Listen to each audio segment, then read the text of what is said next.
பாரூர் ஏரியிலிருந்து முதல் போக பாசனத்திற்காக மாவட்ட ஆட்சியர் KM சராய் அவர்கள் தண்ணீர் திறந்து வைத்தார்.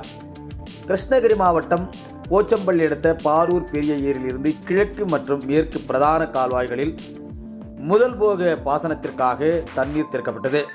இதன் மூலம் சுமார் 2397 ஏக்கர் நிலங்கள் பயன்பெறும் வகையில் 2024ஆம் ஆண்டு ஜூலை 1ஆம் தேதி நவம்பர் மாதத்தில் 12ஆம் தேதி வரை 135 நாட்களுக்கு தண்ணீர் திறந்துவிடப்படுகிறது.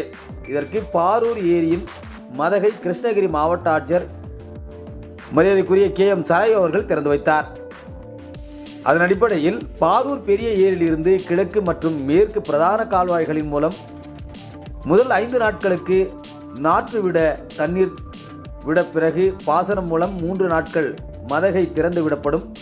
4 நாட்கள் மதகை மூடி வைத்து சுழற்சி முறையில் நாள் ஒன்றுக்கு 6.0 மில்லியன் கன அடி வீதமாக 1/7/2024 முதல் 12/11/2024 வரை மொத்தம் 135 நாட்களுக்கு 2397 ஏக்கர் நிலங்கள் பாசனம் பெறும் வகையில் 379.44 மில்லியன் கன அடிக்கு மிகாமல் முதல் போக பாசனத்திற்கு நீர் இருப்பு மற்றும் நீர் வரத்தினை பொறுத்தவரை தேவைக்கேற்ப தண்ணீர் திறந்துவிட மாவட்ட ஆட்சியர் உத்தரவிட்டார். விவசாயிகளின் தண்ணீர் சிக்கனமாக பயன்படுத்த அதிக மகசூல் பெற வேண்டும் எனவும் கிருஷ்ணகிரி மாவட்ட ஆட்சியர் KM சராய் அவர்கள் விவசாயிகளிடம் கேட்டுக்கொண்டார்.